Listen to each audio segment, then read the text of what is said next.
আজকে কাছাড় জেলার district commissioner আমরা যারা বিধায়ক এদেরকে নিমন্ত্রণ করেছিলেন যে আজকে 2 তারিখ থেকে 16 তারিখ পর্যন্ত সমস্ত ভারতবর্ষে যেটা সেন্সাস শুরু হয়েছে ওই সেন্সাসের যেটা সেলফ ইনুমারেশন স্টার্ট হয়েছে আজকে থেকে।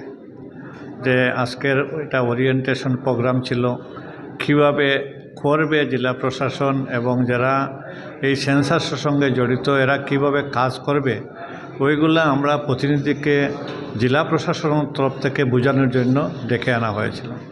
আজকে আমরা বুঝতে পেরেছি যে এই সেন্সাসটা খুবই দরকার, খুবই প্রয়োজনীয়। 2001-এ হয়েছিল, 2011 হয়েছিল, আর এখন দীর্ঘদিন পরে প্রায় 16 বছর পরে সমস্ত ভারতবর্ষের সঙ্গে কাছাড়েও সেন্সাসের কাজ অর্থাৎ আদমশুমারির কাজ শুরু হয়েছে, জনগণনার কাজ শুরু হয়েছে।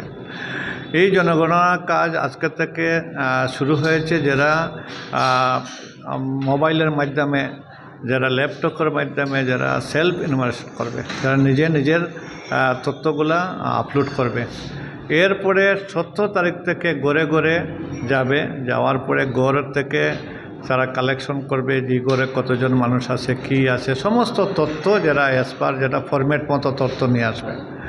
মূল কথা হয়েছে যেহেতু শুরু হয়েছে জনগণনা, আমরা প্রত্যেক মানুষে এটার সঙ্গে সহযোগিতা করে জেলা প্রশাসনকে সহযোগিতা সঠিক তথ্য দেওয়ার জন্য, যাতে সঠিক তথ্য না দিয়ে যাতে বিভ্রান্তি যাতে করা না হয় এটা অনুরোধ থাকবো। আমরা জনপ্রতিনিধি হিসাবে আমি আমার সোনাই সমষ্টির প্রত্যেক জনসাধারণকে অনুরোধ করতেছি যে আপনারা যখন আপনারা তথ্যটা দিবেন সঠিক তথ্য দিবেন। গড়ে কতজন মানুষ আছে, গড়ের হেডকে এবং গড় কীভাবে আছে, কীভাবে আপনার যত সোর্স জিজ্ঞাসা করবে যারা গড়ে আসবে জেলা প্রশাসনের পক্ষ থেকে, তাদের প্রত্যেক প্রশ্নের উত্তরটা সঠিকভাবে দেওয়ার জন্য এটা অনুরোধ থাকলো। আর যখন সঠিকভাবে একটা জনগণনা হবে তখন সঠিক তথ্য পাওয়া যাবে। আর সঠিক তথ্য পাওয়ার জন্য এই জনগণনা আজকে দীর্ঘদিন আমরা অপেক্ষারত ছিলাম যে জনগণনা হোক, সঠিক তথ্য বাইরে আসুক। আমরা নিজেও আমরা বলতে পারবো না যে আমরা কাছাড়ে কত পপুলেশন আছে। আমরা মন গড়া বলে আমরা অত পপুলেশন আছে, অত আছে। যখন জনগণনা হয়ে যাবে, রেজাল্ট আসবে, তখন আমরা সঠিক তথ্য পাবো। আমরা মূল কথা যে আমরা কোন ভাষার মানুষ কতজন আছে আসামও, এটাই তথ্য বাইরে হয়ে আসবে। আজকে বাংলা ভাষার মানুষ কতজন আছে, হিন্দিভাষী কতজন আছে, এসামিসভাষী কতজন আছে, ওইগুলা সঠিক তথ্য বাইরে হওয়ার একমাত্র উপায় হয়েছে জনগণনা।